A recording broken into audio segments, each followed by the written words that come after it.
So when in my experience, like the way the people react to the artwork and just talking to the people and seeing how it has the power to change communities, and not just in like one city or one country, like every country that I've been to, it's like the way the people react is so amazing, and that's what makes me want to continue to do it.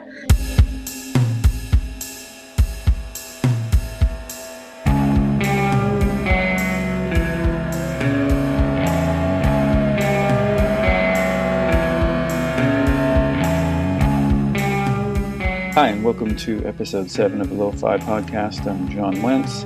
In this episode, I break my commitment in only interviewing European artists to interview my good friend and muralist, Nicole Salgar from Miami, Florida. I met Nicole years ago through social media, but we only met in person about 3 years ago in New York, where she spent 14 years going to school and studying fashion design and then transitioning into mural work, and then to moving into Miami, Florida, where she currently resides. Nicole I find very fascinating because she's a superb artist, illustrator, among other things, but also she has kind of this side life in the martial arts where she competed for years in Muay Thai boxing and now is a blue belt in Brazilian Jiu-Jitsu. In this episode, there are a few technical difficulties. I apologize in advance. It's my first time doing over Skype-ish type of interview, but I assure you they are small and well worth the listen. So without further delay, Nicole Salgar. But also, like with Art Basel, it was just like nonstop and not really sleeping that much, so that kind of fucked me up. Oh yeah. I'm getting nonstop messages about the duct tape banana. Oh my god. Dude, everybody is saying what a stupid person that did that, but I honestly think it's kind of genius because everybody's talking about it. Yeah, exactly. It's funny because I actually, on the way when I was coming back here to record, I was messaging with a friend, and it kind of the same thing. Like I have two sides. Like one, it's really depressing. I'm like, this is what the art world's become. I'm like, what on earth? When I saw it, I was like, this is a joke. This has got to be a joke. But then it was real, and I was like, someone went up and spent $120,000 on a banana. Like, that's so bizarre to me. And then you saw the video where the guy ate it. Yeah. Performance artist. I'm yeah. like, dude. I'm like, finally somebody had the balls to like do something, Yeah, it's like a Dada wet dream, God. I mean, like Deschamps couldn't have dreamed of something like this. No way, dude. I thought that was so hilarious. I'm like, oh my god, finally. But it's just nonstop. Like, immediately just went crazy. Like, people are losing their minds over this damn banana. Yeah, I know. It became a meme, like literally overnight. Yeah, like within an hour of me hearing about it, it was just all over the place. I'm like, damn, dude, as stupid as it is, it's so fucking smart.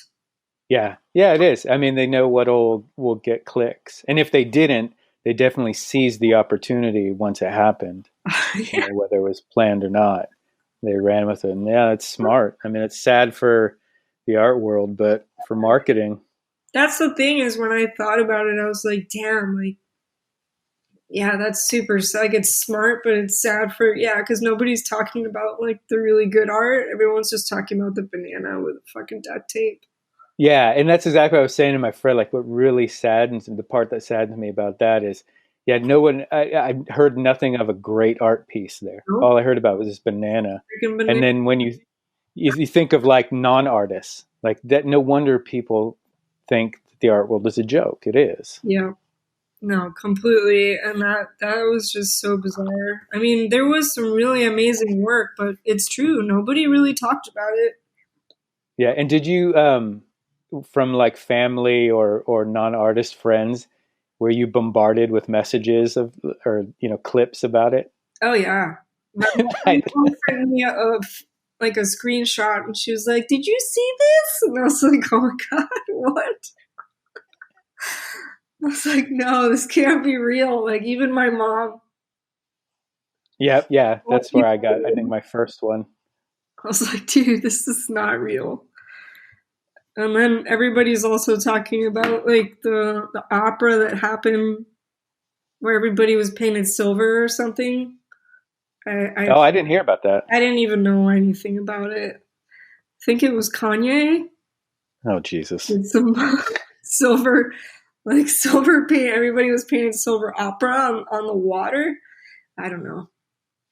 I don't understand. The Kanye thing's bizarre to me because aside, like, I never listened to his music, but I mean, it's well known he's mentally ill. Yeah, And it's crazy to me how many people still kind of like follow or defend him, yeah, or listen to his ideas. I'm like, you're literally following a crazy person. And I don't mean that out of malice. I feel bad for him and he needs help.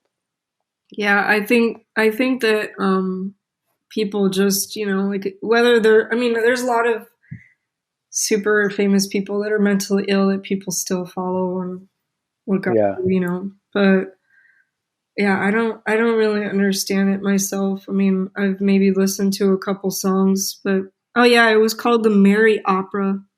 The Mary Opera. Yeah, Oh, didn't hear about it. yeah. Well, maybe you'll hear Maybe about it I'll soon.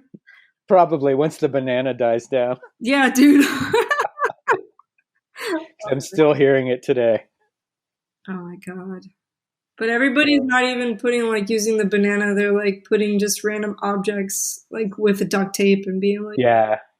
That I actually find kind of funny. yeah, it's hilarious. The reappropriation of the meme. Yeah, yeah. But it's just super weird. I mean, Art Basel, like what I got to see of it, um, was actually really amazing. So it's just super weird that that's what came through. Yeah, I mean, weird, but makes sense because I mean, the outside world, that's, a lot of the picture that I'd seen, like when I hear comedians or normal people talk about things like Art Basel, they talk about two things usually, right? It's like how ridiculous some of the work is, and then the typical like gallery owner or art enthusiast who's usually like an older woman who has like oddly colored glasses frames, like bright orange glass frames, and then like, some kind of weird crop haircut. And those stereotypes are true. And that's all that I saw picture wise. So it just, those things reaffirm everybody's notion. It's like the hyper reality of what that art fair is, or what an art fair is in general, and then thus the art world, Yeah, you know? it's crazy because whether we like it or not, like that's kind of what leads the art world. Yeah. Like I'm just hoping this whole banana thing is not what's going to lead what's coming next. Like random people duct taping stuff. And, It's so just so great that you have to say this banana thing. Like that's what it's digressed to.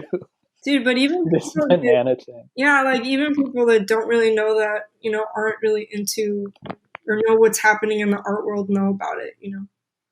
Yeah, that's what I mean. That's I think the real shame, right? Because there's some fantastic work there. There's some amazing work there, Yeah. but that's not what people get shown, and that's why they think art is ridiculous. Yeah, there was a documentary that I saw recently. I can't remember the name of it on Netflix, and they were talking about the direction of the art world and like how it works like financially and just like with the bigger auction houses and stuff. And it's Oh crazy yeah, because these people really do lead the entire art world and what the collectors want to buy. It's like a whole different world that I don't know anything about. yeah. There's a really good book called The $12 Million Stuffed Shark. Hmm. I don't know if you've read that. No. And that's what I think that documentary is based on. The author's last name is Thompson. I forget the first name. It's Dan or Don, and he goes in depth into it. And yeah, when you get to the blue chip level, it's all run by two or three galleries, and advertising agencies. So you have Sotheby's and Gagosian, and they put their own work into circulation and bid on their own work, and that's how they get these exorbitant prices. That's crazy. It's a total scam.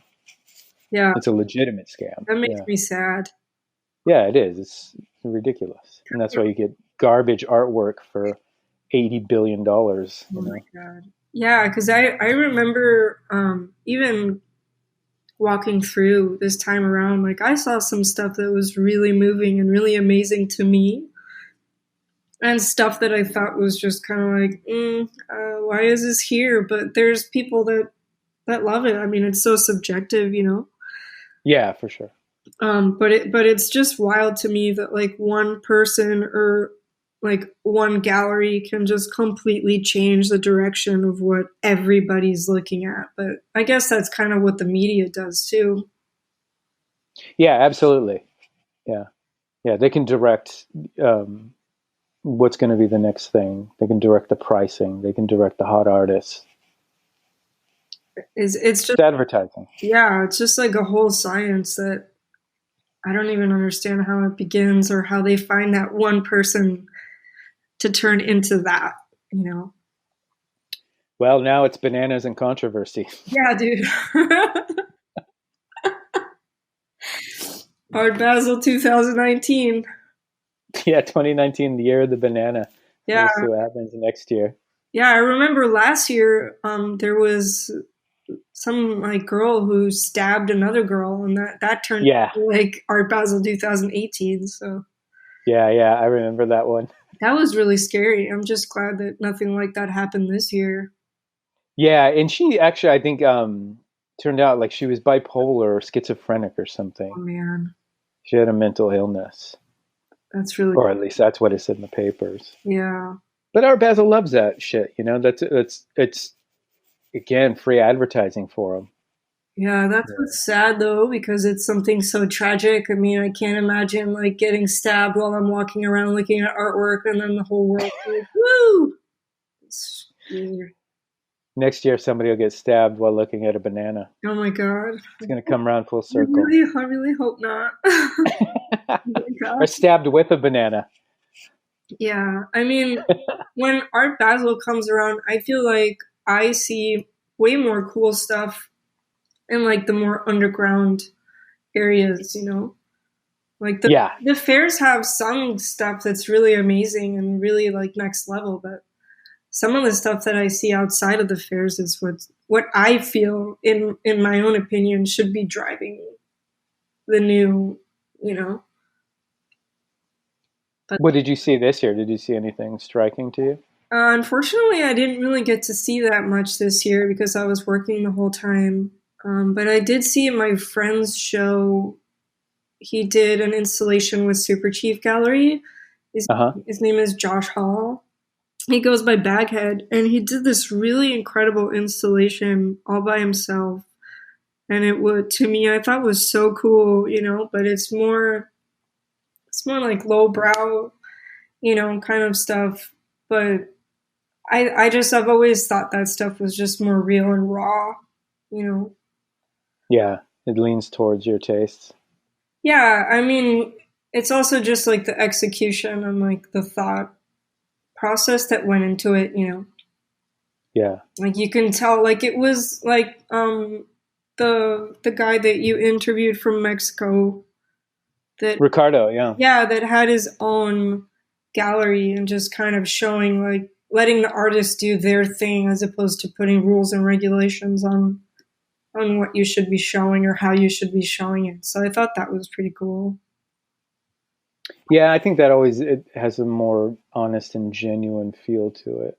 Yeah, it was super raw, you know, and definitely real and pretty impactful. And even if you weren't like 100% into it, I think you would probably see it and still leave feeling like inspired, you know?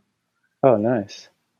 Yeah. So that was good. You did get to check out some work, even though you were Just working yourself. just that one, like just Oh, that okay. one show. But then as I was, you know, doing some of the art handling for the fairs, I was able to kind of peek and see some stuff. Oh, nice, nice. Yeah, yeah. Which is a good. Let's segue because we're 15 minutes in.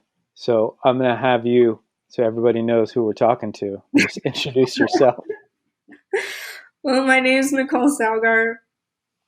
I guess you can call me a visual artist slash muralist. Trying to go into more avenues, but that's what I'm focusing on right now. Based out of Miami, yeah. Out of Miami, yeah. Nice. Where you were born. Yes, I Yeah. was born here, but I try to move around as much as possible. I don't really stick in Miami too long. If I'm here for more than like 2 or 3 weeks, I'm like, where am I going to go next? Is it really that little? Because we talk, I'm already going to make it known that this is the second time we're doing this discussion because of technical difficulties. So we won't obviously retread everything, but there's things that I think are important, Sure. and there's different ways to voice them. And when you said that, it made me think of like what the one things we're talking about, and but I didn't realize that it was so, because like I said before, every time I see it, you're going somewhere else, but I have no idea of like how much time you spend in Miami. So is it really sometimes that short, like 2 or 3 weeks, and then you're out? Sometimes, like this year has definitely been a nonstop thing. I think the most I've been here is maybe like a month, month and a half, and then there's Really? something going on. Last year I didn't move around as much, but yeah, this year has been pretty crazy. Like we went to Iowa recently, Uh-huh. and then as soon as we got back, we had maybe a week here, and then we went to Mexico, and then got back. And now, right now, I don't have anywhere to go just yet, which is kind of weird, even though I've only been back for like 2 weeks. But yeah, I mean, I try to move around as much as I can just because I can't really sit still too much. But sometimes it is important to kind of stay because if I'm not in my studio, I can't really work on the canvas stuff. Right, and you do fluctuate between those. I mean, your main thing is doing walls, doing murals, yeah. Yeah, but I'm trying to move more onto the canvas works. Not that I'm trying to get away from murals, but since I never really have the time to focus on studio work, I'm trying to make the time this year. Although I said that last year and the murals took over. So So murals will always take precedence, but yeah, because that's how I make my income. yeah. That's mainly how I make the money. So definitely have to put that first. I mean, I would love if I could make money off of selling canvas works, but that has. What makes you want to do canvas works? I feel like when I paint murals, I do get to experiment and try new things, but I feel like I'm kind of rushed sometimes because with the fairs and things that I participate in, I only have like, let's say, a week. So I do get to play, but not as much as I would in the studio, where I can like take my Oh, okay. time and try new things and mess around and mess up and like go back and forth. Whereas like if I only have 4 days to do something, I can't really play around as much as I'd like to. Yeah, that makes sense. So I feel like where I really grow is when I get to sit down and kind of work and play and explore more than when I'm kind of Yeah. being rushed. And does that, I would imagine that feeds back into the murals. Even if you don't get to finish anything on canvas, maybe you discover something on canvas that then you take to your next wall. Yeah, it actually works both ways too because there's a lot of murals that I've done where I'm like, oh, how can I translate this to the canvas and then vice versa. So I definitely do learn from doing both. Yeah. Nice. And And also from like the client work that I have, like things that I wouldn't normally do on my own. I also learn a lot from that too. right, Like, because that's how you guys, your studio, so you have NSCB Studio mhm. or studios, and so you run across the board there, like you have your personal work, murals, do commission murals, illustrations, and then more, right? Yeah, we get a lot of companies that hit us up for the NSCB because it's not necessarily something that like I would paint on my own. Like I wouldn't Uh-huh. necessarily say it's my style. So I decided to separate it because it is specifically for clients. Like we recently got asked to do a mural for a liquor brand, and initially they said They said they set out to find me because they liked my style, but then when it came to painting the mural, they didn't want my style. They kind of wanted me to follow something that they had already done. So Oh shit. kind of, yeah, it just kind of like separates that because I don't put Yeah. my name on it per se. Do you get to travel much when you're doing the commission stuff? Yeah, sometimes we get clients that, like when we work with Starbucks, we've done stuff in other states and also in Miami. But the majority of the time when I'm traveling is because of, mural festivals and stuff. But sometimes we do get sent out to other cities depending on the client and where they have like a location. Uh-huh. So you put the majority of your efforts are always going into finding new murals that you can do on your own, doing festivals and Yeah, I'm constantly on the computer. I have marks that show me like, when is the due date for this mural festival, where I should apply. And I'm constantly reaching out to nonprofit organizations and like different public art projects. I literally have like I have a Google thing set up, Google Alert, to tell me when like public art calls are coming up just to kind of be on top of it, oh nice. because otherwise you just get lost because the internet is so vast. There's so many things, and if Google can track that for me and send it to my email, it's the best thing ever. Yeah, you lessens your workload by magnitudes.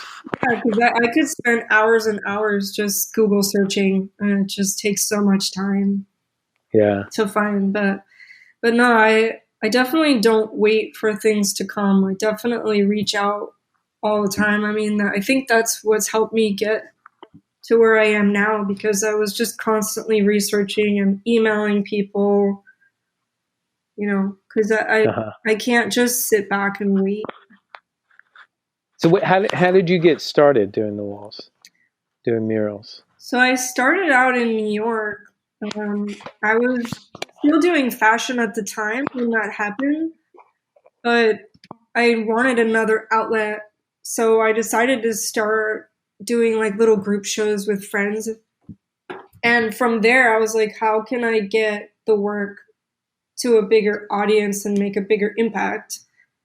So that's when I reached out to Centrifuge Public Art Project, which is the first Uh-huh. project that gave us a chance. And we sent them a sketch, and they were like, "All right, if these guys think they can paint this." They didn't want to see any other murals you'd done before. They're just like, okay. Well, yeah, I guess that was the whole thing. Really, is that they knew that we hadn't had any experience, and that's why when they saw this sketch, Cool. they were like, "Hey, let's give them a chance. Like, if they think they can pull this off, let's see." And we totally did, which was really awesome. And then from there, I just wanted to paint more and paint more. So I just kept reaching out to other projects. And I get rejected all the time, even to this day. Like, people either don't respond or they just tell me no. And I just keep going. Yeah. I don't let that stop me from reaching out or applying or anything. Yeah. I think it's amazing how many, because every once in a while I'll get contacted from somebody or I'll talk to somebody who's kind of just starting out or maybe trying to, expand a little bit. And it amazes me how many people either don't take the initiative, like they wait for somebody to come to them or are waiting, or they'll get discouraged by not hearing back or by getting a rejection letter. Yeah, I think that a lot of, just like you, I hear the same thing. There's like a lot of fear that goes into it because, you are putting yourself out there, and there is a bit of vulnerability that goes into it, so Oh, for sure. I think you have to kind of like have that, I don't know, you have to separate yourself from it because you can't get too attached to it. Yeah. Yeah. Well, I remember at one point too, reading when I was getting started, I can't remember who the interview was. It was some really great artist where they talked about just changing your view and like embracing the rejection letters. Yeah. Because the reality is they're always going to outweigh like by vast orders of magnitude. They will outweigh the things that you get accepted to. Big time. And sometimes at first you think that that rejection, like had no purpose, but at least for me, like the rejection stuff like pushes me to push back more, Yeah, exactly. And some people don't feel that way. They get one rejection and then they just shut down, you know. But Yeah. like the first time that I reached out to a gallery down here in Miami when I was trying to get a mural for Basel one year, I got a rejection letter and they were saying like, yeah, good luck with your art career, like your artwork, pretty much telling me my artwork was crap. Uh-huh. And ever since then I was like, okay, well, for some reason that just lit a fire in me to like get better and Yeah. work harder, So that works out for me, but for a lot of people that I talk to, they really struggle with that. Yeah, because art is such a personal thing, and for most people, it's like you spend so much time doing it alone. That's probably how you got started. So it's something you hold very close to you. Yeah. To a very vulnerable place, and then you get that one. And also, probably, I think a lot of people too. Like, you're probably the same. Like, as you were the drawer when you were a kid, and everybody told you how great you were because you were the only one who could draw. Yeah. And then all of a sudden, someone's like, "No, it sucks." Yeah, I mean, sometimes you need to hear that, like it's not necessarily constructive criticism, but I don't know, I think it helps to give you a little bit more like tough skin. Yeah, you got to build calluses, man. Yeah, because nobody's gonna love everything that you do all the time. It's just not realistic. Yeah. Yeah, you can't please everybody. No, for sure. but I also feel like I try whenever anybody reaches out to me about that kind of stuff too. I always tell them, like try to fight through that fear because it's so worth it. Like, I mean, there's been times where I wanted to give up. I mean, most of the time I'm like, damn, like fuck this, like, this is not working out. And one of my friends gave me the advice where he's like, as soon as you give up, that's when things could change for you. Yeah, and it usually does. But do you think with you, like going back, like because you told me before you're first generation American, right? Yeah. So tell me about your parents again. Yeah, so my mom is Cuban, my dad's Colombian, and they both came to the US when they were like teenagers. So my brother and I and my cousin are the only ones that were born in the US. Uh-huh.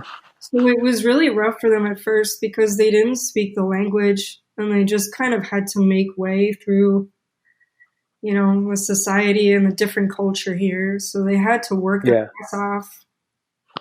And both my parents are like 76 and they're both still working and have no plans on stopping. Man. Yeah. That's so amazing. So I'm sure that's part of what keeps you going too, right? With, getting rejections and this and that. Like you were around two people who never gave up no matter what. I mean, that's a daunting thing, man. Yeah. Being an immigrant, and you said they didn't speak the language. Yeah. Like, that's crazy. Hear stories from them that was really hard in the beginning, but for sure watching them, like how much they worked and watching my dad spend like endless hours in his studio drawing. That is an architect, right? Yeah, he's an architect, and that to me is normal. Like that's what you have to do to get to where you want to go and what you want to do. And also to be somebody that's doing their passion full time and being able to support a family, I think also kind of showed me that it's possible. I was just going to ask about that. Yeah, I think that's kind of the most amazing thing about that. Because isn't that like, don't you think for most of us, the big hurdle to get past is like, is this even doable? Yeah. Like, this is insane. Because you put it on paper, it doesn't add up. Like, okay, I'm going to draw things and make a living. Yeah, good luck. But then you grew up watching somebody do it. Yeah, I think that definitely showed me that it was possible. And also back then, in like the 80s when I was growing up, like there was no social media. And my dad would tell me that he would just put out ads in the newspaper and it was all through word of mouth. Right. And that was the hard part, but it was just really cool to see that it could still function, because now with the internet and with Instagram, like we feel like, oh my God, we need this app or Facebook or whatever to keep the business or a business going. But I guess if there was a way to go back to how it was before and just still function, that'd be pretty amazing. Yeah, I often wonder, like on my side, like for musicians, because before, like when I was in art school, and that was I mean, it was internet time, but it was before social media really hit big, like things like Instagram and stuff. And I remember playing in bands and touring, and we did it by a book because there was barely anything you could do online at the time. So there was this book called Book Your Own Fucking Life. Whoa. And it was just a listing of bars and clubs and stuff. And you call, making phone calls to book gigs. Nobody knows what that's like anymore. No, and that really bothers me in a way. Like, oh my God, we're in 2020. But I think maybe I don't want to like generalize, but I almost feel like, like in the 80s or back then, like a lot of the people that grew up around that time, I feel like might be a little more resourceful because they know how to like really dig for information. Yeah, I think so. I agree with that. And I think when you're forced to take that extra step in the beginning anyways, that takes a little bit of fortitude. So you're obviously it's gonna go to the people who want to dig more. You know what I mean? Like now it's just so easy. You open up an app, you put a post. It doesn't take much to get started. So, but I remember before we were talking about in like the TED Talk, I forgot what the guy's name was, but he was talking about how we don't need social media to be successful. Oh yeah. And I thought that was really amazing. But then you brought up a really good point that like if everybody's using this app, I mean, there's really no way around it, right? Like even if you take yourself off and like do your thing solo, in a way you almost still have to kind of drink the Kool-Aid a little bit. Yeah, absolutely. Because it's not going to change how other people, right. I feel, it's not going to change their habits and their behaviors. Yeah, because people contact me all the time because of, the internet presence, which is pretty silly, but it's very amazing. Oh, you mean like things like that? Yeah, your follower count and all that. Yeah, it's amazing to me how it's become this form of currency. It's a form of social currency. It's a form of influence currency. It's super weird. Like when I first got on Instagram, I remember specifically there was an art show that said they didn't want me to be a part of it because I had less than 5,000 followers. Oh my God. I was like, what? Yeah, I hear about that every now and again. It's just bizarre to me because there's so many talented people that don't have the stupid follower count that, people go by. I think from what I've seen, some of the best artists and work out there is the ones with very little followers. Yeah. And it's probably because they're not bending to the whims of whoever their following base is. But that's what I like, the rebellious ones that are just like, fuck it. I don't need stupid follower count. Yeah, and it doesn't add up to anything anyways. Those likes, they don't mean anything. Yeah, and now I feel like people are just kind of showing their work no matter what. Yeah, maybe too much. Because there is a lot, like you're saying, that don't have the follower count, but I think that, their work is definitely super strong. And you almost wish that they got the, like acknowledgement that they deserved, but it just doesn't work that way in social media land. Yeah, and maybe because that work is strong because it's not trying to reach everybody. Because I think for me that becomes obvious. Like I feel like what you see now is the version of like pop music. Pop music's down to a formula, and that formula has been constructed to reach as many people as possible, right? It needs to be as least offensive as possible in every regard. And that's what I feel like you're seeing with artwork. It's just kind of corny or I don't know, simplistic. It just plays to audiences, I feel like. Yeah, big time. But And those aren't going to be your strong fans for a long time. I don't even like saying the word fans, I know you know what I mean. it's super bizarre, especially because come from another time. It's just super weird that everything is just based off this. It's like we're living in a Black Mirror episode. We are, Yeah, for sure. like the Donald Trump is president. We are living in a Black Mirror episode. that might change. I don't know. Yeah, actually, I was just reading about the impeachment articles today, this morning when I got up. So who knows? Wild, living in a wild time for sure.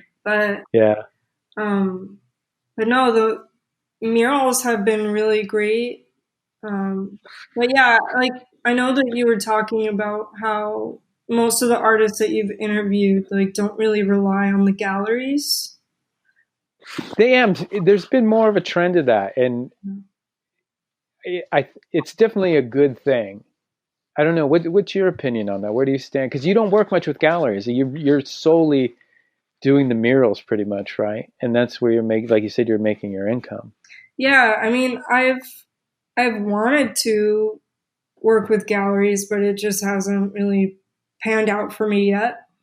But why would you want to when you got a good thing going? I think it goes back to like looking at others' success and seeing like where they've gotten, and you feel like, oh, if I get into that gallery, I'm a successful person, Yeah, yeah. which is kind of silly because it's going back to comparing yourself to somebody else's success, which shouldn't really work. Like it shouldn't be that way. Uh-huh. I mean, there's definitely been festivals that I really like. As soon as I started painting murals, I was like, damn, like I really want to get into that festival because it has such a big name and it's like doing really great things. And then I got into one of them and it was an amazing experience, but like it didn't really match to where I thought I was going to get. Like just because you get into something doesn't mean that it's going to take you where you want to go immediately. Right. Yeah. So that was, like when I first started, I thought like, oh my God, my dream is to get into juxtapose, Uh, and then what happens when you get there and you're like, okay, well, I've reached that goal. Like, what's the next one? you quit. You retire. No, definitely not. No, but the murals have been great. I mean, I think they're more important to me because of the impact it has on the community and the people that see it. Yeah, that's what I was going to ask. Because I find it kind of interesting when somebody who does primarily murals is interested in gallery work because your audience is so different, and there's a difference in why you're doing it. I feel like. I mean, why are you attracted to doing murals? So in my experience, like the way the people react to the artwork and just talking to the people and seeing how it has the power to change communities, and not just in like one city or one country, like every country that I've been to, it's like the way the people react is so amazing. And that's what makes me want to continue to do it. And I feel that if I were to do, let's say, I don't know, like a gallery show or something that I've been wanting to do, I don't feel like it would give me the same feeling of like what I'm doing. Like I feel like that's why painting the murals to me is so much more impactful and meaningful. Right. Yeah, because we were talking before about how like this difference in how a viewer's access to the work, because this thing with galleries can be so a put off to a lot of people. It's kind of more of a barrier to people getting into the artwork Yeah, than it should be. not everybody feels comfortable walking into a gallery or a museum, or they don't have. Shit, I don't. Yeah, Half dude, the like I don't feel very comfortable at all. Even when we were at Art Basel and all the booths are open, just to like walk in and look at the work, like even though it's open, still Uh-huh. still felt really like uncomfortable. Yeah. So I totally understand why, the people would feel awkward, but that's what's so great about painting on the street is that the artwork is there for anybody to see and to be impacted by. And most of the time, actually, almost all the murals that I've done before I paint something in a country, city, or wherever, I do a lot of research about the environment there, the type of people that live in the neighborhood, Hmm. the history of the place, and I try my best to make the imagery that I do kind of coincide with that area, you know. Oh, okay. So it's almost site specific in a way. Yeah, super, because I feel like I want those people in that area to identify with it Uh-huh. and not be something that's just kind of like me forcing something on them. Right. And that's kind of a, how do I word this? Because you see that with artists where it almost seems like there's two ways of approaching it. Where artists, they'll go to a site and they just do something that's a mark of them. It's almost like a visual version of their tag. Like, this is what I do, and I'm going to do it anywhere. And then there's artists who will choose to kind of do something that reflects the area that they're in. Totally. I mean, I do see that there is a lot of artwork, like for instance, like more abstract geometric artists Yeah. where it works, and it still looks beautiful. But I do see how people interact with something that they're like, oh my God, like that's my grandmother, or oh my Yeah. God, that's what grows here in this country, or for instance, I just painted in Mexico and I incorporated some of like the authentic Mexican like talavera pattern that they have on their pottery. Yeah. Even though it's not like specific to like one person, it's something that everybody in the Mexican culture recognizes and can identify with and be like, hey, that's part of my culture, or I've seen that before, so they understand it. Right. And a lot of the times, like I feel like that means more to those people because even though they might not understand the imagery of what's going on, they still feel like that's part of them. Right. There's an identity to it that they can relate to.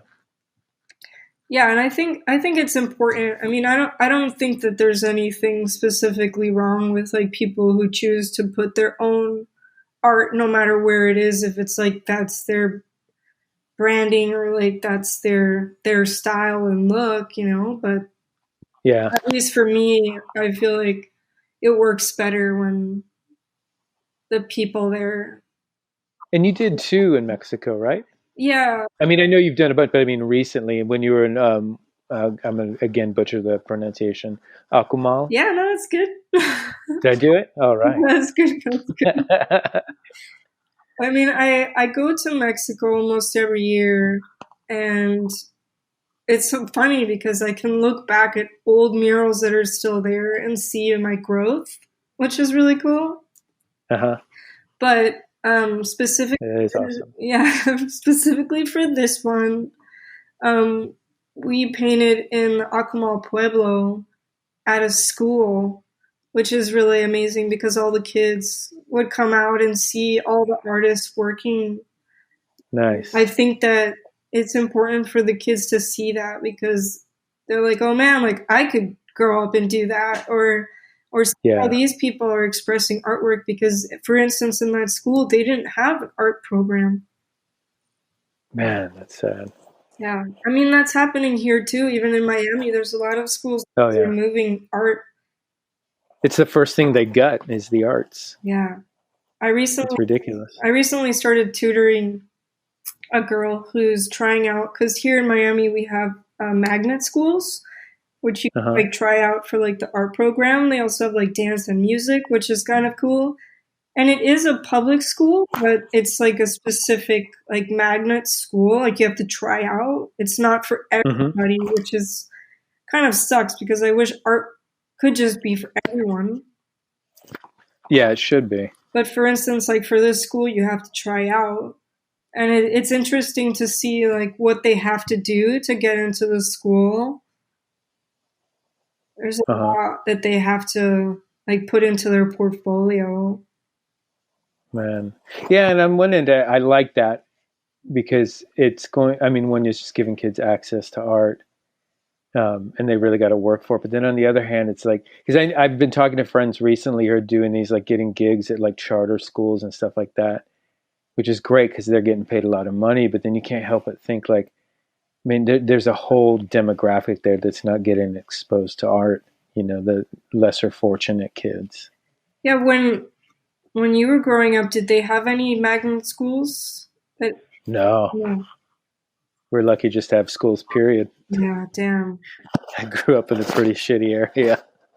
I mean, I didn't grow up really in the best area myself down here, Yeah. but I was just really shocked because when I moved to New York, I mean, I went to a school for high school that focused on you could choose architecture or fashion design or the arts. And Wow, for, that's for fantastic. middle school, they had, art, drama, and music and dance. Uh huh. So I just went to New York thinking, oh my God, one of the biggest cities in the world. Like for sure, they've had, like schools like this. And when I told my fashion design teacher that I had had all this experience, and they're like, "How did you already have a fashion show when you were like 14 years old?" I was like, "Well, Yeah. I went to a fashion design high school. You guys don't have those out here in New Yeah. York, you know?" Yeah. Yeah. So that was really wild. That is crazy. Yeah. But I think it's amazing that kids have that, like, especially for this girl, like, she's 10 years old, like, going to a school Yeah. like that could completely change the course of her life. Yeah. And if it's something they don't stick with, what really angers me is about it is the people who are taking these out of schools don't realize how it fosters just creative thinking. It's, they're just seeing it strictly from a standpoint of like they don't need to grow up to be artists. We don't need artists. They're not thinking about just how it affects your brain, problem solving skills, things like that. And when you're taking that kind of thinking away from kids, I mean, it's such a terrible thing. I think so too. And another thing is that another student that I worked with, she would tell me that her teacher would straight tell her that her work was crap or that she needed to draw a certain way. Yeah, And I was telling her, I'm like, dude, like art is your self expression. Like you shouldn't feel like you have to fall into this box that the teacher wants you to be in. And she would keep failing certain assignments because it just didn't fit into what the teacher thought was good art. yeah, and that's the second or the other side to that coin is then the quality of the education. Yeah, I agree. Teachers, I mean, although I sympathize because to an extent, I feel like the only thing you can teach is academic Mm-hmm. because everything else is subjective. Right. But then on the other hand, I know because I've had teachers like that who are very much like, this is the only way instead of being like I know for me, the most beneficial teachers, which were very few, were the ones that were like, think of this as like a scale, like learn your scales Right. and then do whatever you want with it afterwards. I was like, oh, okay, that makes sense. You're not telling me this is the way it's going to be, and this is what art really is, See, but which is completely detrimental. yeah, that's what's really cool though, because of course, like you should learn the foundation and the basis of, let's say, if you're a figurative painter, like Yeah, learning how the body is put together and the structure of it is really important as like learning the foundation, and then you can take that foundation and change it to make it your own. But yeah, of course it's important to know the structure from the beginning. right. Yeah, it helps. But did you find that some of the teachers that you had in your academic experience like kind of held you back from being creative? Oh, absolutely. Yeah, yeah. I if I could do it all over again, I probably wouldn't go to school, or I'd find a different way to learn. Because I literally had teachers who just said, because I remember going through a period of like when I like trying to fit in school. Like I went into school having a certain type of taste, and what I was really into is like, punk rock album covers, like Yeah. Pusshead and all that shit. And then I start learning about Sargent and Bouguereau and stuff. And then I started thinking like, oh, this is what art is. And then I had teachers when I wanted to kind of like, I'm like, wow, I kind of lost my way. I need to figure it out again. And I had teachers literally saying, don't think about what you paint. Just paint something nice and sell it. Like literally, that's what I Oh, was told. oh no. Yeah, it was really terrible. And I feel like I'm still unlearning a lot of things from school. Yeah, because that stays with you because it's such an integral part of who you are, especially if that's how you learn how to do things. Yeah. And I think another thing that only recently has kind of come to light in my head is a problem I think a lot of people with academic backgrounds have, whether they realize it or not, is you attach the price tag of your education to learning to the way you learn to paint. Yeah. And you can't separate them. So it's like, okay, I paid Oh $120,000 my God. to learn how to make these brushstrokes. There ain't no way I'm going to start paying a different way. What's the point? Right. Right. This brushstroke cost me 120 grand. That's so crazy, but it's so true. You know, like that really does stick with you. And it just sucks because I had made a comment to a friend when I was doing the art handling that they made a they noted that Pratt had a booth at one of the fairs, and I thought to myself, I really want to see the student work. You know, Uh-huh. because in my mind, I think like student work, like they're still super raw, and they're exploring and doing things mainly for themselves as opposed to for the viewer. Right, right, yeah. Now hearing you say this almost makes me think that yeah, I mean there are still a lot of students that are in like academic art schools that are, you know, kind of throwing them in a box even though they don't want to be in one. Yeah, and I think a lot, and part of that too is in a lot of the academic schools. There's a real problem, I think, with having artists that aren't quote unquote like working artists who haven't like really struggled and survived and know the business side of it. So they're really just giving their own opinions and don't have the experience to draw on, you know. Or they're teaching out of some bitterness. Like if you get to really like staunch classical realists, you know, some of them are bitter at the art world because there's bananas being duct taped to walls for 120 grand. And they're like, see, you just have to paint a nude figure. That's real art. You know, they're just bitter. So that's what they're imparting on students. It just sucks because, you know, like what those teachers teach us is what really stays with us forever. Yeah. Yeah, you're totally right. And it's hard for students to separate that, you know? Mm-hmm. And that's why with like the 10-year-old that I'm working with, I try to really put into her mind to like stay curious and to do what she wants to do, you know, and not like she'll ask me like, "Oh, should I do my portfolio like this?" And I'm like, "Well, how do you want your image to look?" You know, like yeah, Mm-hmm. sure, Oh, you that's right. want it to look good for the judges that are going to be looking at your artwork, but I think that it's going to shine more when you're doing something that you really want to do as opposed to doing it for somebody else, Yeah. you know. Yeah, that's awesome. Yeah, passion. Passion, and you can actually really see it. Like when you see somebody's artwork that you can tell that they were really passionate about what they were creating, it shows. Yeah, totally. Which makes me think about something I wanted to ask you about is because to me, I mean, I love all your work, but I'm not obsessed is the right word, but I'm super fascinated about what you did in Israel.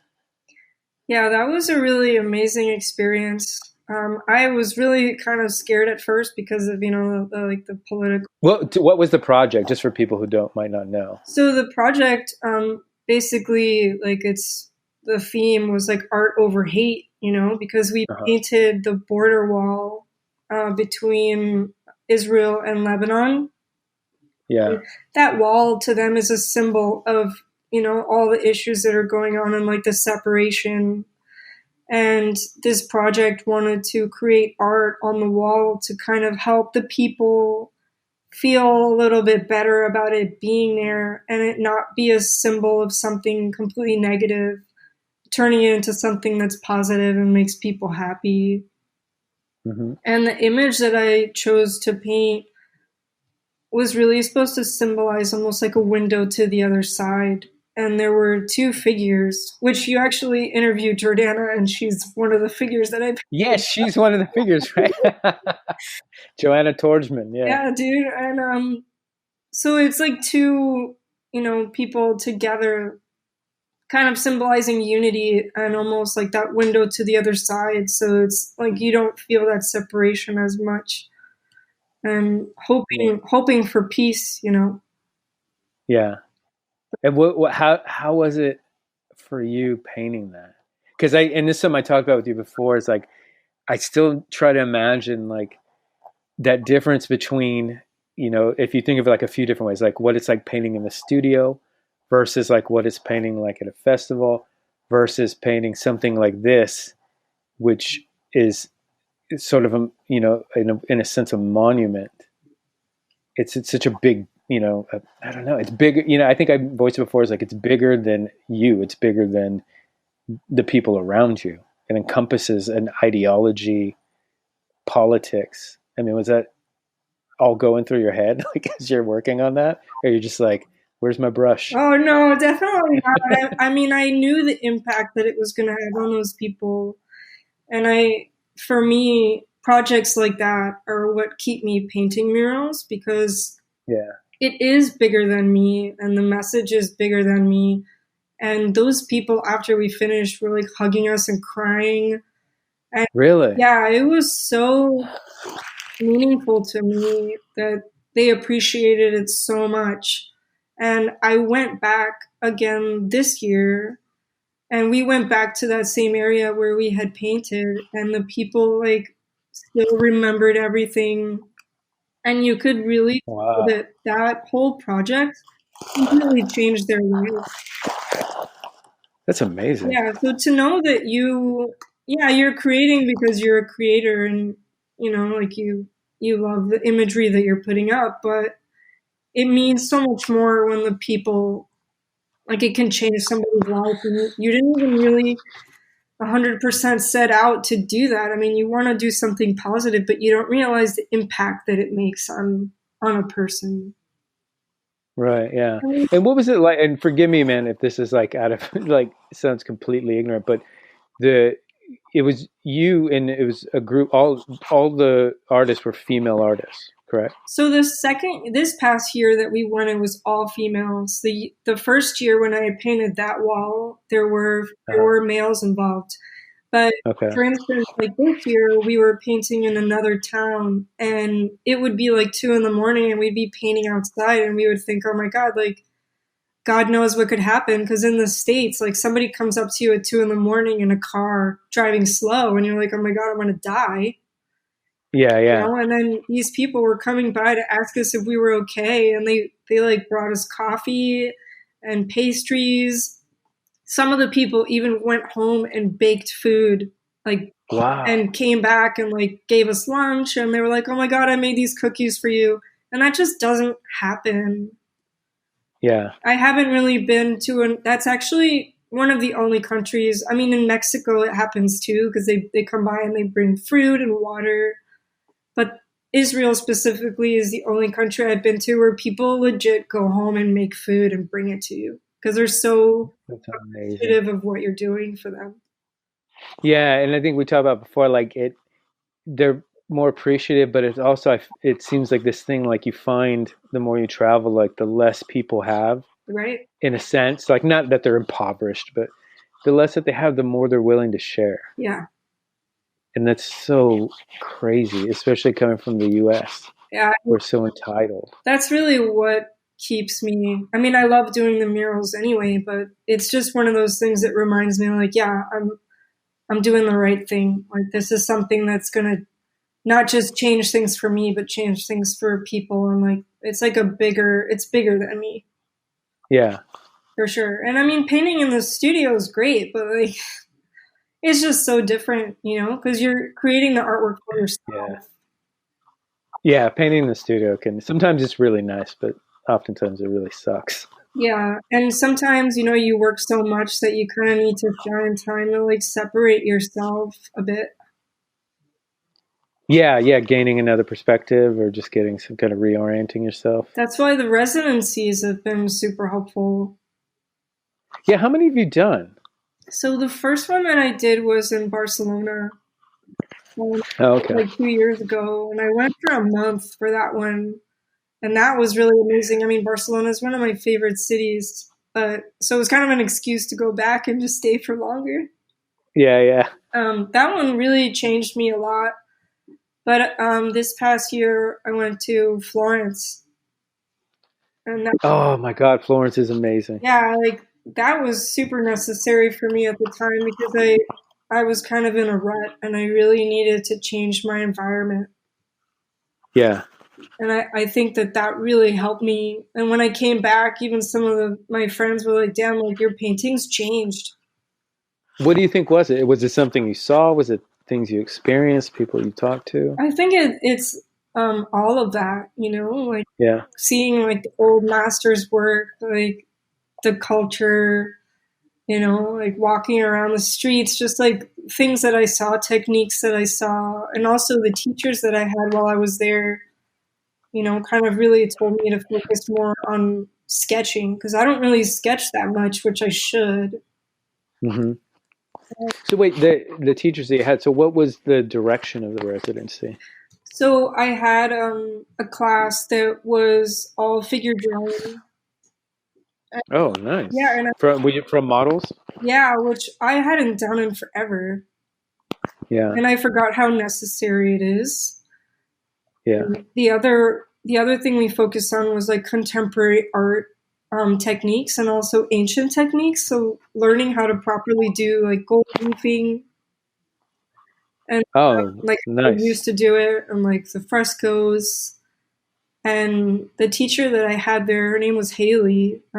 She kind of really helped me like think outside my box and like try new things. And I think that that's what really got me to get out of my rut.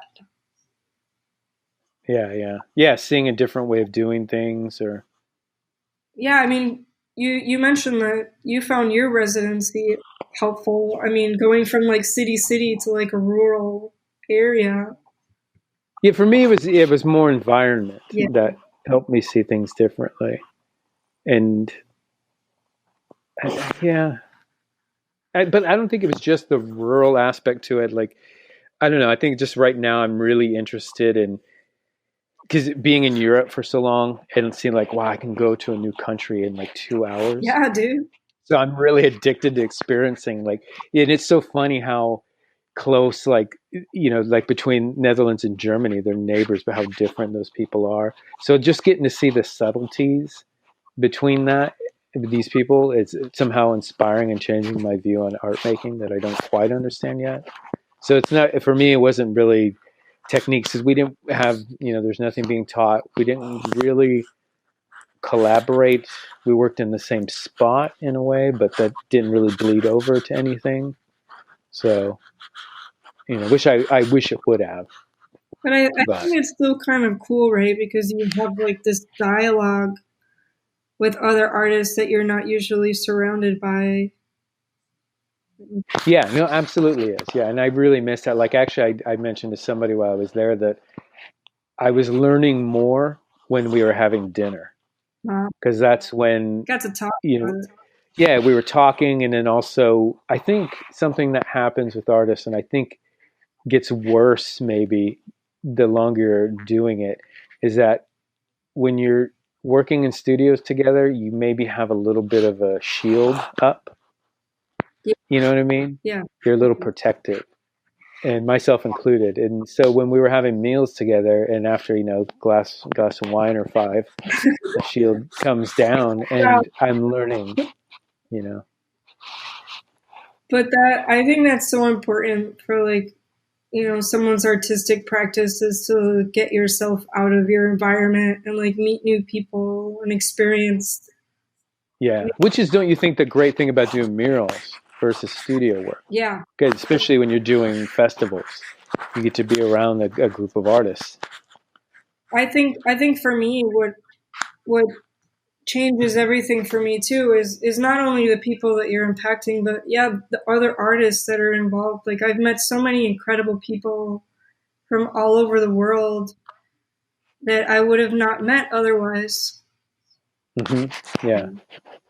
Yeah, and that's going to change your work. It's going to change you as a person.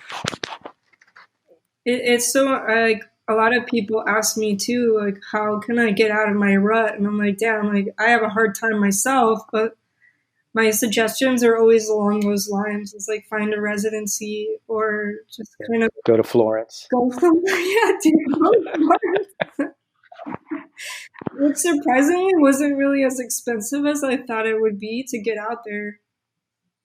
Oh, really? It wasn't? Yeah, like If you're on an off season, it's not bad, I know. dude, I found um like a two-way for $390 from Miami to Jesus, that's yeah, crazy. it's super cheap. That's why I was like, everybody go to Florence in February. Yeah, go now while you still Yeah, can. dude, well, it's cheaper. Yeah, it is crazy too, though, how much cheaper it is going from the East Coast. Like it costs a lot to get across the United Oh God, States. yeah. Like if you buy a ticket from the West Coast. That's why I think like while you're in Paris, you should definitely take advantage of the fact that everything is so close to you. You can just take a trip Yeah, and be yeah, I'm trying to. It's funny too because as an American, like when I first got here, I didn't know anything of Europe, and it's embarrassing to admit. Like I didn't understand the geography. And I remember the first time my girlfriend surprised me with a trip to Belgium. And I was like, dude, do we have time? Like, how long does it take? She's like, it's an hour and a half. yeah, Like, what? it's so close. It takes that long to drive from like San Francisco to Sacramento. Right, right, right. No, for sure. Like when we were in Florence, we like went all over Italy because the train was just like an hour, maybe 2 hours. Like Venice from Florence was a 2-hour train ride. Yeah, yeah, yeah. You take advantage of that, man, Yeah, for sure. everywhere. No, I'm a big traveler. I've been traveling since I was a kid, so for me, it's like it's changed and shaped who I am as a person, and also as an artist. I think it's so Yeah. important. It's really a shame how many Americans don't. Like, I recently read a statistic that said only 46% of Americans travel outside of the US. I mean, And I, yeah, and you have to imagine with that stat too, like it didn't get any more granular than that. And I was thinking, like, out of that 46%, how much of that too is just people going to Mexico? Because that's Americans' favorite thing. Puerto Vallarta, you know, yeah, like the resorts. So you got to think like of that 46%, it's like how many go to Europe? How many go to, you know, the Middle East? I mean, I'm all for like, whatever you want to do, you should do. But it's crazy to me when I meet people that have no desire at all to travel or to learn Yeah. other people or other cultures. Like they just don't. It's just not important to them. Yeah, I know. It's sad. It's a big world with a lot to see. Yeah, and maybe if I hadn't grown up around that, like maybe it wouldn't be so important to me. I'm not sure, but I'm such a curious person that Yeah, it's interesting to think about, like the nurture versus nature. yeah, because you wonder if you would still be into the things you're into had you not been around it, or had it been around in your environment or the people that you've met. Yeah, and I think you're fortunate growing up in such a multicultural atmosphere. Yeah, and also living in New York was really And that, yeah. cool because I got to meet people from all over. Like the first person I met in New York was from Egypt. And I was like, I had never met Nice. anybody from Egypt in my life. Yeah. How long did you spend in New York in total? I was there for 14 years. Dang. So, I mean, even though I was born in Miami, I really feel like mentally I'm more of a New Yorker Yeah. because here in Miami, I don't want to generalize, but I feel like most things here are kind of on island time. Yeah, yeah, for sure. And I'm still in that New York mentality, even though I've been back in Miami for 5 years now. Like I think Uh-huh. I came to Miami with that mentality of like work, work, work, my ass off. That's what's helped me grow here. Yeah. Because everything here is like super laid back. Everybody's like, "Oh, I'll do it tomorrow," and I'm like, "Nah, man, I gotta do this now." Yeah, I know exactly what I mean. I grew up Filipino, so I know all about island time. I learned. We call it Filipino time. Yeah. Yeah, when you're on Filipino time, it's like, yeah, whenever it happens. I mean, I think it's important, right, to learn how to like relax and like calm down, and not always be on that like I guess, man, I can't do it, yeah, but apparently it's beneficial.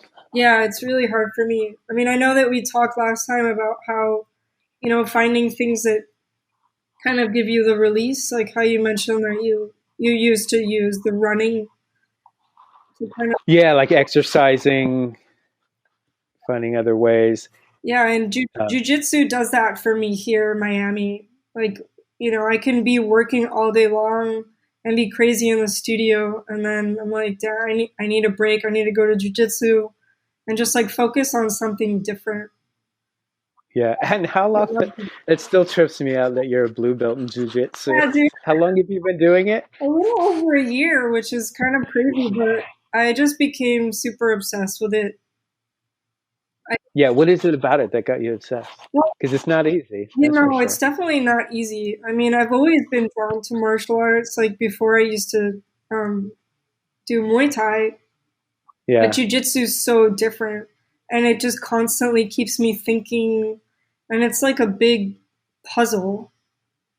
Like once you think you got something, like there's something else to learn, and it's just like constant learning. And I think for me, the type of person that I am, I need to constantly be like challenged and right. And learn. didn't we talk about like, and there's that idea of also that you're in such a hyper focus mode Yeah, because of consequence. You could, and like when you're painting, it's so easy to just zone out, but you have somebody else that wants to pin your ass or something, get you in a submission. So you're in hyper focus. I mean it's funny because I have a hard time focusing because my Uh-huh. mind is always racing and thinking about different things. And even when I'm painting, and I don't know if it happens to you, but like my mind is just like constantly on, Yeah, it is. and I'm thinking about a million different things all at once. Whereas like when I'm there in jujitsu and I'm training, like you can't think about anything else. So I think for me, it's the only thing that helps me direct my attention and focus. Hmm. So I actually think that that's helped me in my creative practice because I try to use that when I'm making something, like kind of like just focusing in on something to be able to execute it. Because otherwise, I'll just be working on a painting forever. Right. I'll Yeah. just never Yeah. finish it. Yeah. And now with social media, people are just constantly posting work. And there's all this pressure to post, and finish something quick. I'm like, dude, I can't do it. Yeah. Nor should you. That's such a thing for people trying to stay relevant. And I think the work really suffers. I think so too. Like there's like this whole I mean, I guess it goes back to like fast food mentality, like quantity over quality. Right. Yeah. And I've been working on this one painting, for instance, for like over 3 months, and I just can't seem to finish it. And I see people like posting stuff all the time, and I'm like, damn, dude, am I slacking or something? Or like, like I gotta like bring down some of the stuff, the crazy details I like to do just to get stuff out there. But it's just a weird pressure thing that I honestly feel like you shouldn't really listen to. No, of course not. Yeah. But Yeah. It's not like the kind of pressure of having somebody trying to submit you. yeah, dude. Yeah, yeah. But I also think it's important too to find the time to like get away from what you're doing. Like if you're frustrated, so like walk back and then come back to it when you're ready. Because the one thing I hate doing is being forced to do. Oh, yeah. Like, do you work well under pressure? I do. I work best Yeah. but I don't. Well, I think that I work best, but I don't think it's very healthy. Yeah. So I've tried to I'm changing kind of my studio practice in a way where I have body of work that I've told myself will never see the light of day. Yeah. That is for me only. That I have my work that I'm, quote unquote, is my practice or what I'm known for, what the galleries get. Then I have long-term projects. I kind of rearranged everything in the last year because I was going through the same thing, and I saw like I'll do this thing, and that's how we met in New York, where I'll take like a month or a few months off to reassess my life. It's like my annual existential crisis, Yeah. and I stay away from social media, and it helps me reevaluate. And the last time I did it, I realized like how much mediocre work that I put out there, and it was my fault because I was constantly overcommitting to shows. I was, thinking of like, oh, I have to post, I have to stay relevant, all this stupid stuff. So I kind of reassessed everything and kind of, I don't want to say the word architect because it sounds like Ivanka Trump, but I, in a sense, architected a new way for a new space for me that I could operate in that was less pressure. So I have things that I know these are my deadlines for shows, and then like I said, there's work that I can do that I've told myself and made a deal with myself no one will ever see it. Yeah. So it's a release to work on it, it feels good. Well, that I think is amazing because those are probably the ones that you're doing for yourself and that like you're really pouring your heart into. That, yeah, there's that. And then there's also the not having the fear to experiment, to fail. Like I go in going like, yes, today I'm going to fail. Or when I work on this and it's going to be awesome. Yeah, dude, failing is good. It is. I had this, I feel so like an old dork when I start talking about things like this, but I'd been meditating a lot the last couple of years. That's not And work. yeah, but it's so cheesy now because like CEOs and all these productivity coaches are meditating. Yeah. But I had this thought that and it was something that I read. I can't remember who it was, but it really clicked with me that like in this idea of meditating, like when you're doing it, you often think that where you should be focused on and where you're learning is in the moments where you achieve your goal of quietness, right? Yeah. When in fact that's not it. Your goal is to actually find the moments where your brain takes off, because that's where you improve. That's actually your goal. So you shouldn't sit down going, my goal right now, or my goal in this session is to remain still, to keep my mind still. Your goal should be, I'm gonna sit down for 20 minutes and I'm gonna catch every time my brain drifts. It's a subtle difference, but a very big one at the same time. And that's what I try to implement in those other areas. It's that sense of failure. I want to fail so that I can learn something, because that's going to make me better in the long run. That's a way If that makes to any look at sense. it. Because, yeah, like when I learned to meditate, it was quite the opposite. But I think that what you're saying makes way more sense. Yeah, well, I was meditating like that for a few years. Yeah, and it was only like relatively recently, like I said, I read something and then it clicked. Maybe it was Sam Harris that was talking about that. But it was really insightful. It was like, oh yeah, you shouldn't be afraid of those moments of your mind drifting. That's really what you're sitting down for, to better yourself. And you feel like that's changed your practice? Yeah, hugely. Big time. I kind of want to fail in a way. Yeah. I like failures now.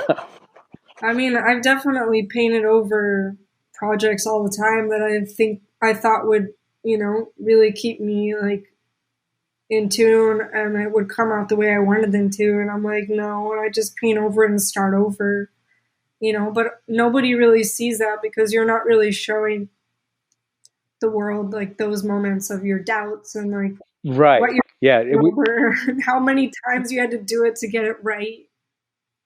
Yeah, right. Which is that other detriment to social media, is these things are like, they're curated so that you're only seeing the best of everybody. So therefore it's like it gets in your head like, oh man, I'm the only one failing, or I'm no one else has to paint over their painting that they've worked on for 2 weeks. Right. And that's actually how I started listening to your Chino's podcast where I found you. the artist Decoded because I was in a really shitty mental place at that time. Oh, were you really? Yeah, I wasn't doing Oh. too great, and I was thinking, I want to listen to interviews with other creative people to just see, like, are they going through this? Is this normal? Am I just Hmm. losing my fucking mind? You know, Yeah. and listening to, even the interviews that you've had with, the people that you've interviewed are really insightful, and it really makes people feel like they're not alone in their thoughts and their doubts, because it's just not realistic to think like everything you pop out is going to be like a masterpiece, or that you don't go through those doubts and like all the craziness that comes along with it. Like half the time I want to paint over everything, Yeah, I know. but people don't know that. Yeah, and isn't it funny? Like you would think, like I don't know. I was talking to somebody recently, like what it was like when I was in school pre-social media, and how we scrambled to find, like in magazines or stuff, like if you could find a picture of an artist in their studio, just so you can see like what kind of paints they were using. Yeah, Like, all the and so you would think that with social media it would be more transparency, no. but in fact it's been the opposite, because everybody, it's that whole idea of, again, like curating your perfect life. So everybody wants to not only putting your best out there, but in a lot of times it's you're faking it. Yeah, and that's what's super weird to me about this whole like idea that everybody has of things like just being perfect all the time. It's just not realistic.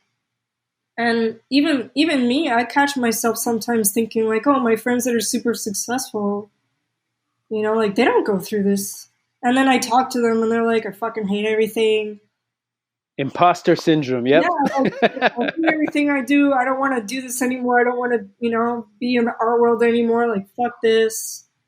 Yeah. And you forget that this is just a normal human feeling in being a creative person.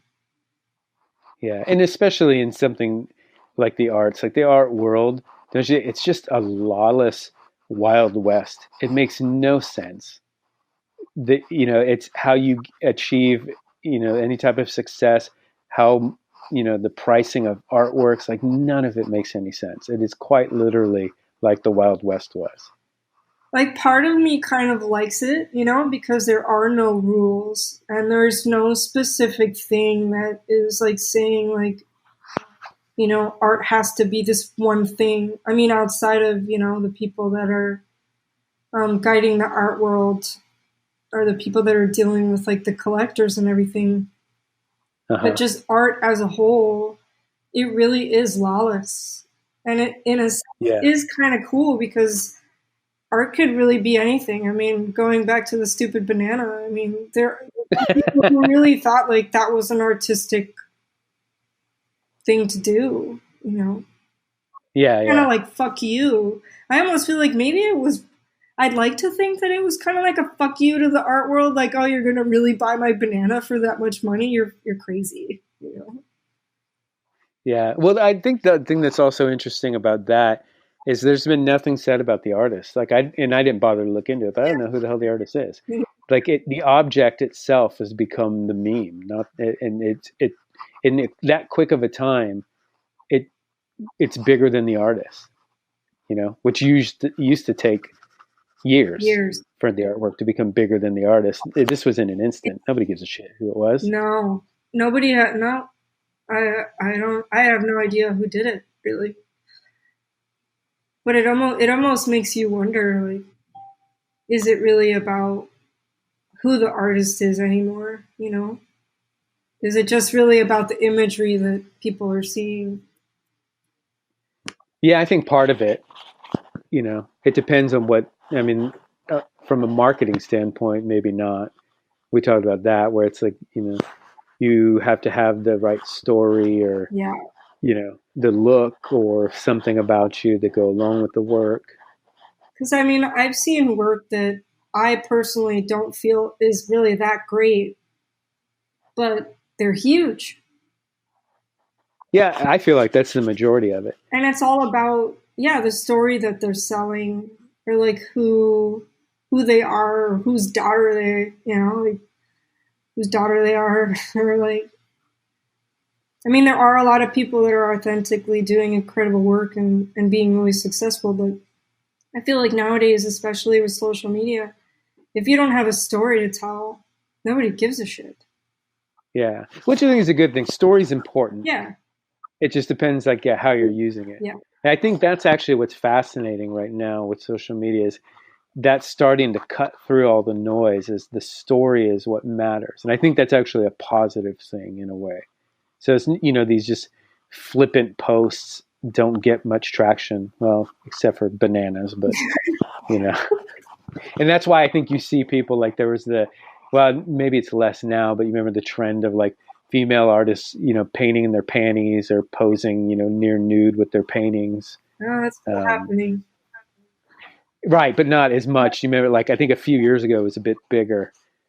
But unfortunately, yeah, you're right, it's still happening. It just kind of shows that it's not really about the artwork. It's really about What's, the person creating the work. yeah, I think wait, say it again because it cut out a little bit. Like, I feel like in those instances, it's more about the person and not the work. Like who you're selling is yourself, right? Selling the work, because the work should really be able to sell itself or speak for itself. You don't really need to have yourself in it, Right. And what do you think? Sorry, this is something I wanted to like really touch on in our conversation, but I think this would be an interesting thing. Is what is your take as a female artist on things like that? Because I only say that because I don't think of you as a female artist. You're my friend and you're an artist. But as a female in the arts, what do you think about, what's your opinion on other female artists doing that? I mean, to each their own, like party on, like if you're happy with yourself and you feel like that's something that you want to do, like it's a free world, like you do you, but I could never portray myself that way, just because it's just me, because again, I'm with my work, I'm not trying to sell myself. I'm trying to show my work and my creativity, and I don't feel like me standing next to my work is doing anything or is important, like part of me almost wishes that when I first started on social media, I had just posted my work and there were like no photos of me at all, because like I don't want people to like my work because of me, but then at the same time it goes back to people being able to identify with the creator. Yeah, and which I think, I know what you mean, because I've heard a lot of people say that too, and I've felt that myself. But it doesn't matter much being, I think, a male artist. But it is nice. I think it is good for people because they naturally want to identify with the artist. But then in that sphere of identification, right, there's a weird spectrum between just having a picture of that person and then going to being near nude in front of your paintings. Yeah, it's very strange to me.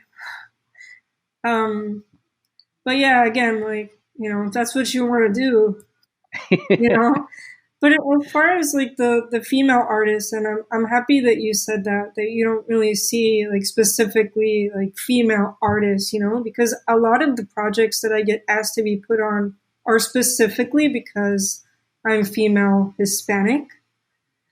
Oh, really? Yeah, and they want to really highlight the fact that I'm a female. But and they're always asking me like, like, how do you feel about being a female in the art world? And to me, I'm like, damn, like, like I'm just a creator. I don't really, when I create work, I don't see myself as like I'm this female creating, I'm just like creating. And there was an article that came out recently in the New Times about that, about talking about why can't like a female artist just be an artist as opposed to being like put in that box, Yeah. And especially now, because there's so many female artists working. That's why I said, like, I just, and it's funny because I think the vast majority of my artist friends or females. So at a certain point, you just don't think about it. No, yeah, because I mean, like you're just creating. You're creating work. It's not like specifically, oh, like this one female. I don't know. It makes me feel weird, and I've been interviewed before, which is why I really like the direction of the way you're doing the podcast. Because you're not telling me how to answer or expecting me like guide me through this whole thing, because I've done interviews before where people made me answer the interview questions prior to make sure that my answers were in line with how they wanted people to see me as a female. Well, which is really... wait till you hear me edit it. Oh shit. No, I'm just kidding. But it's just crazy. Yeah, that's ridiculous. Yeah, to say, you're being scripted. Yeah, and I think that that's what's really hard, because I feel like it happens a lot with interviews. Like it's not always authentic, and regardless of the fact that you want to be yourself, like these companies that are trying to portray a certain view to the people listening or the viewers, they want you to fit into that mold. And I felt so used after that. And I felt like, I mean, kind of like how you were talking about with Jordana on her podcast about like kind of feeling like a whore, like you're just like selling yourself and you're just like being used and thrown away as like this thing. And they just kind of used you just to be part of that one thing, and it doesn't really matter anymore. Yeah, right. So I think that that's really crappy that some people have done that, and it's kind of taken away, because a lot of people will read those interviews that I did or see videos where I'm talking, and they have no idea that half of the time people are telling me what I should be saying. And sometimes I'll say what I want to say anyway. I actually always say what I want to say anyway, but then when they edit the video, we take it out, and I'm like, God damn it. That's not how I want people to see me, Yeah, and that creates so much distrust. Yeah, dude. Because like I'm all about, like giving people the freedom to be themselves and like being individuals and, not being like mainstreamed into this one line of, like society's views. But you can fight and fight and fight all you want, but the machine takes over sometimes. More often than not. Yeah. But yeah, it's weird. It's definitely weird, but I try to really stay away from those kinds of interactions. Yeah. And it's weird that it still exists. I feel like when I even look at the major media, it's like we have, anybody can voice things now. Anybody can get attention online. So it's weird to me that these things still even persist or exist, the scripted bullshit. And it's just, going back to people wanting to market and to sell, because if they're doing an interview about female artists, and then I'm on there and I'm like, I'm not a female artist, I'm an artist. They're like, well, that's not what we're trying to tell the public. Yeah, that's not our angle. That's not the topic. You're not fitting into my angle here. And I think that happens a lot. And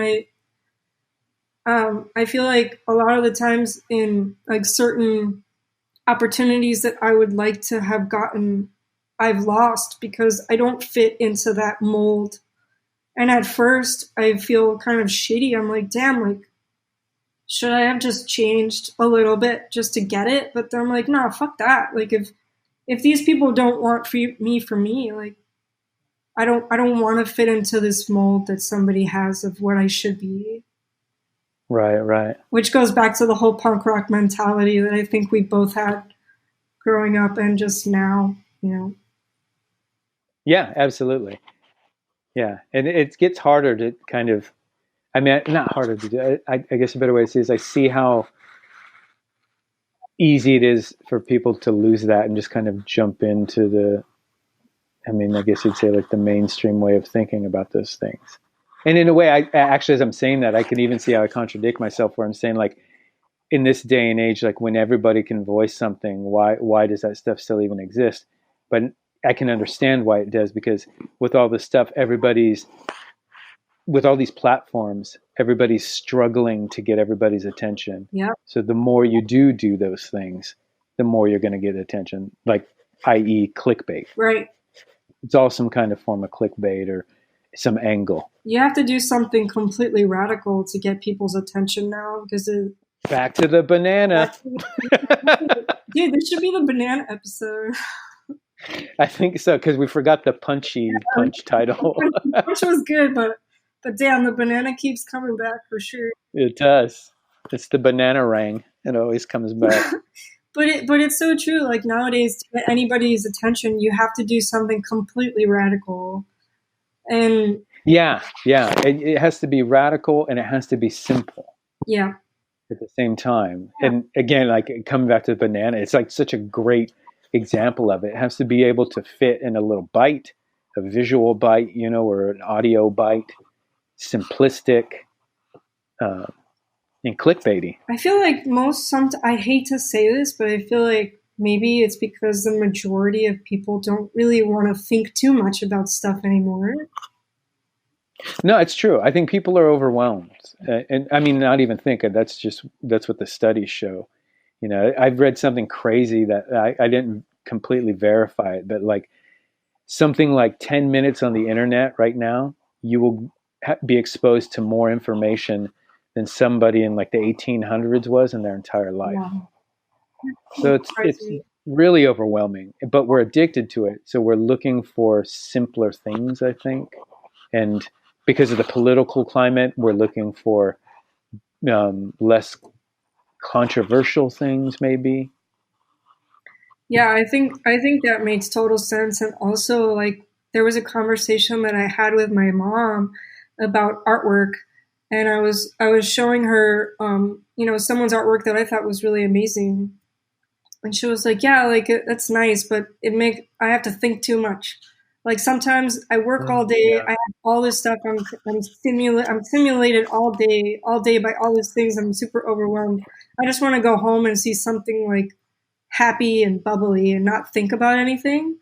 And I think that kind of goes back to societies a lot, not all, but the majority of societies like view on things, going back to like pop music.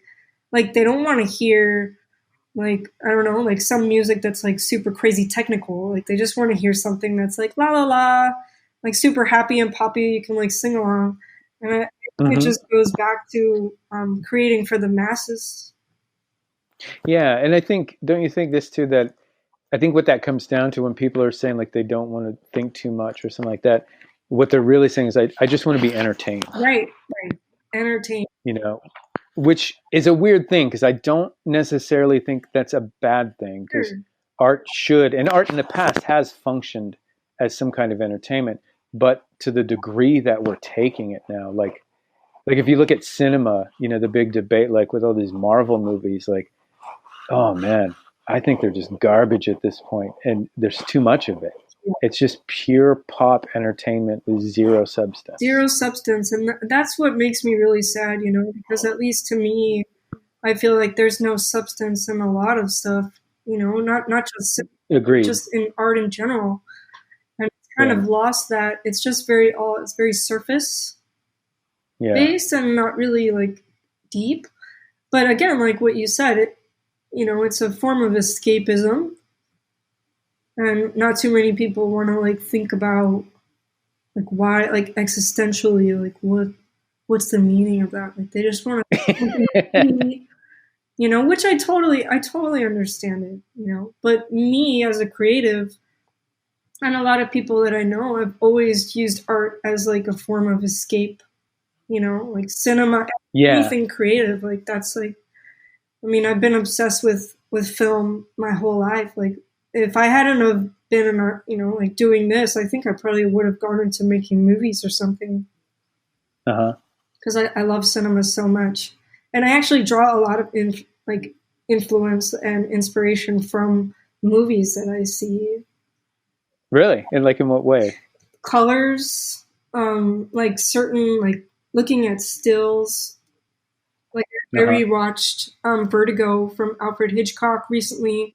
Oh yeah, There's yeah. just this one scene in a bedroom that is so amazing to me because like the female character, like you don't see her face, you just see her shadow, and everything's like glowing green around her. And I don't know, for me that's like super inspiring. Like I started thinking about compositions and like how to use shadow as opposed to like showing the face. You know, it gets my mind going. Yeah, yeah. Dario Argento. I mean, Oh yeah, master of colors. yeah, Jesus. that's my dude. And I guess you could probably see the influence of the colors that I use when I. The blues, the violets. Yeah, yeah. Yeah, and the intensity of the colors. Or yeah, like just using color as the contrast. You know, Yeah. but Did you on the topic of Doris? I'm just do a slight tangent. yeah, Did you see the Suspiria I remake? did. So, what do you think? So I thought that I would hate it, and I actually put off watching it because I don't really like watching remakes. Uh huh. It's such a classic movie, but then I read a review that it's not particularly a remake. It's just kind of like its own thing, but inspired by the story. Mm-hmm. And I watched it, and I actually, some parts were kind of like, meh, but some parts I really liked. Like, I thought it was kind Nice. of interesting and unique, Uh huh. but only if you didn't tie it back to the movie, the original. Yeah, they kind of stand on their own Yeah. as two different Yeah. animals. It's almost like if there was like one source material that they both took from. You know what I mean? Yeah. Like as if Dario's wasn't the original. They were both interpreting like a fairy tale. That's the only way I think it works. Yeah. I actually think I like to argue with people on this and saying that in a lot of ways I thought the remake was better. Yeah. People fucking hate that. But I actually do. I think it did many things better Yeah. For, than Dario's did. I mean, it's also the technology that we have now, you know? That, but you know what one of the things I really like is I feel like when you look at the original Suspiria, visually, it's just one of the most amazing things ever. But really, there's not a lot of story there. Yeah. Like, I'd love to ask the people, like, they're like, oh, it's one of my favorite movies. Like, well, really, what's the story about? And they're, well, it's like these witches and, and like, but this one actually had story. And I liked that because the other thing that always got me about the original was like, why did it have to be in a dance studio? Yeah. It had nothing to do with it. No. But this one, they utilized the dancing, which I thought was really cool. Yeah. It becomes integral to the story. It's almost, it does, it fuses it. And it also kind of talked, like for me, like the dance really represented like this kind of release of self. Exactly, yeah. And at the same time, releasing self and summoning something when they're all in unison. Yeah, it was really fantastic. Now that we're talking about it, I'm like, damn, I want to watch that again now. I know, I always think of that too. I'm like, man, I need to watch that again. And I don't. Did you see Mandy? Oh, Mandy was so good. Dude, that's another one that drives me crazy, like the color and just everything, like really spoke to me. And after that, like things got real dark in my head, like visually for ideas, And I was like, this is definitely where I want to take things going forward. Yeah, that's funny because now that I didn't think about it, but that's definitely like your color palette is Mandy. It's super weird because the intensity. I really don't do it on purpose, like I was telling you in our last recording that like, yeah, like I'm in my studio and I'm looking at my stuff and it's so true. Like almost everything is like red, purple, and blue. Yeah. But lately I've been really drawn to like pastel colors. Oh, okay. Maybe my color palette will change soon. I don't know. But it's funny how that happens sometimes. Like you don't even set out to do it, but it's just something that you visually like to paint. Does that happen? Right. Yeah. Where you don't necessarily pick a palette; it just kind of becomes its own. It does. I find that subconsciously. I mean, I don't stray away from reality as much as you do. I think we talked about that too. Like, but when I do find, when I kind of, I don't know how to word it, when I navigate in another direction and find some different colors that I like, yeah, I tend to just stick with them for a while, and I don't even really understand why. I don't think about it too much. Yeah, because I think sometimes people think that maybe there might be more of a meaning to it, like this person chose this color for a specific reason, you know? Yeah, and while I agree it can, I think color definitely is the most emotional part of art. Um, I personally like to not think about it. That's where I feel like the voice comes from. Well, I do understand and agree. Like if you're making a movie, you'd rather like think about it. You know, this scene, like it's going to be some intense something scene, so you want a lot of reds in there, warmer colors. Um, I find it best more intuitive, Yeah, which I think is like you, right? You say you work intuitive with it. yeah, it feels real Yeah. and not forced. Mm-hmm. Yeah, yeah, yeah. Because you're relying on your own emotions and not your head.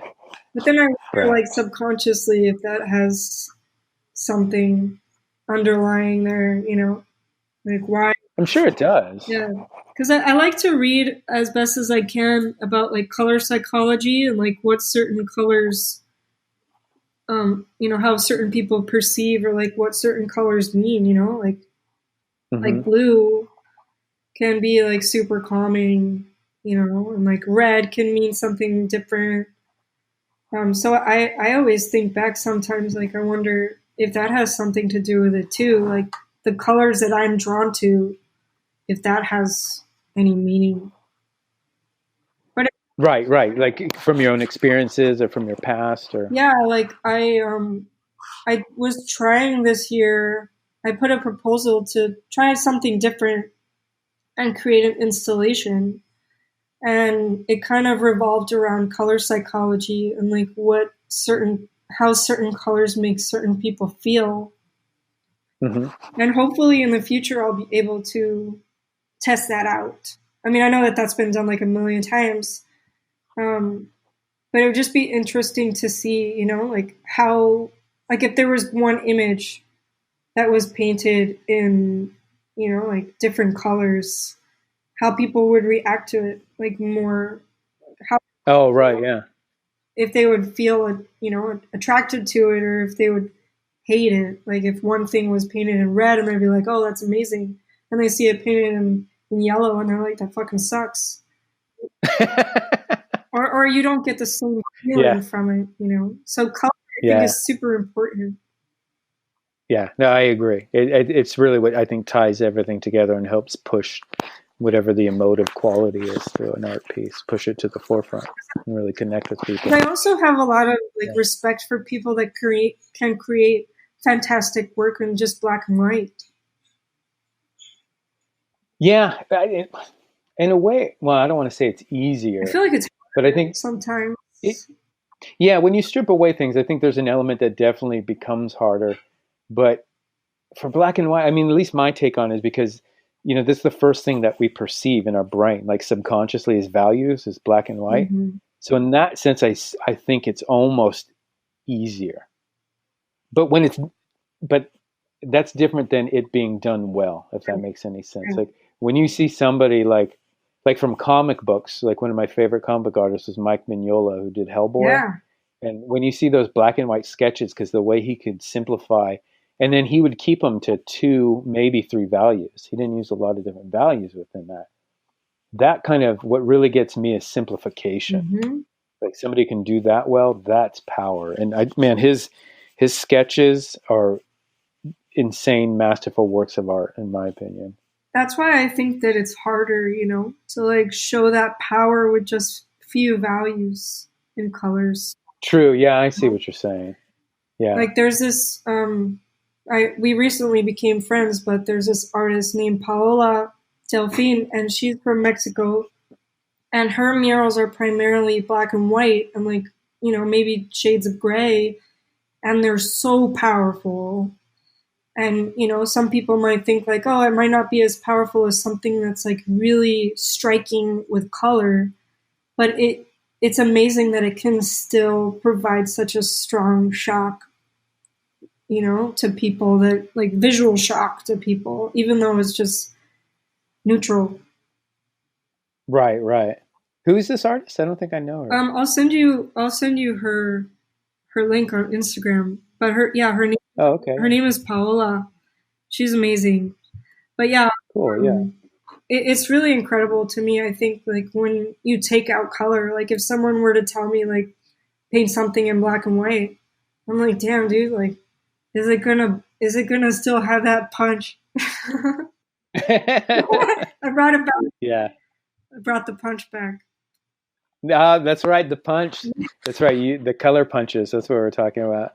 But I think you really have to be really an incredible artist to be able to use like three colors or just like black and white to create something that still has that same impact. Yeah, I agree. When you have less to rely on, you really have to like dig in deep and make use of Yeah, it. because a lot of the old school comic books were in black and white. Mm-hmm. Yeah, that's I think why they had the best compositions. Yeah.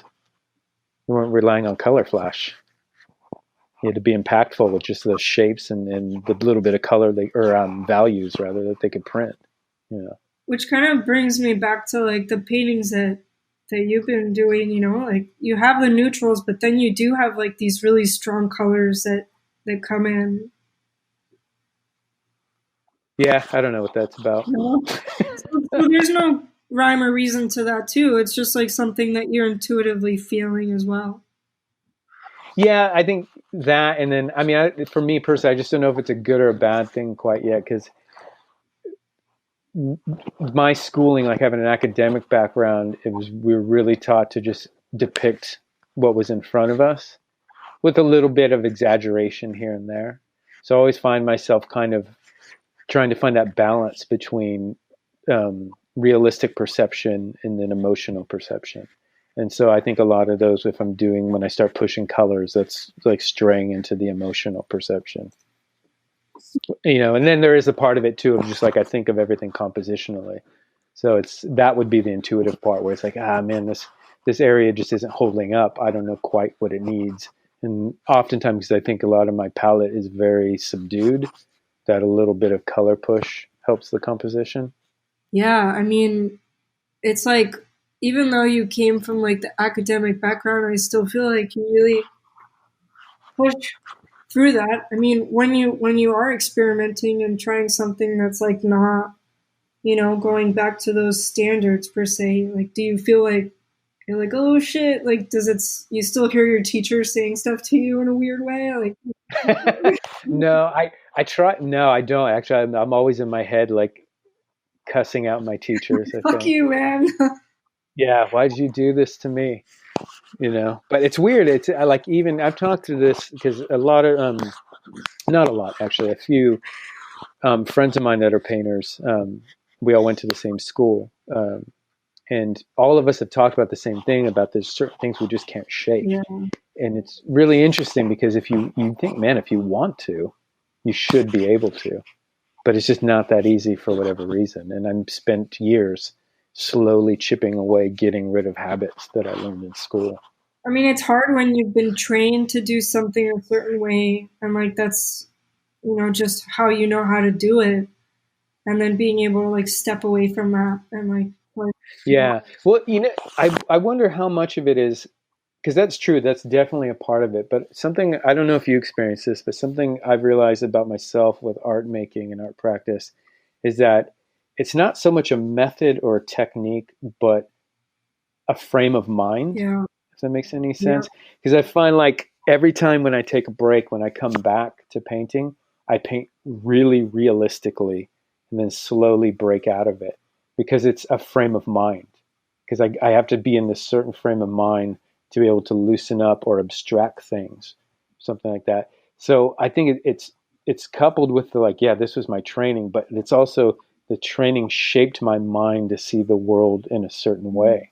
And those are my habits, because what it took, when I look at somebody like, let's say Basquiat, the way that he works, that's his frame of mind. That's who he is, being that frenetic, the way he holds a brush, the way he moves his arm.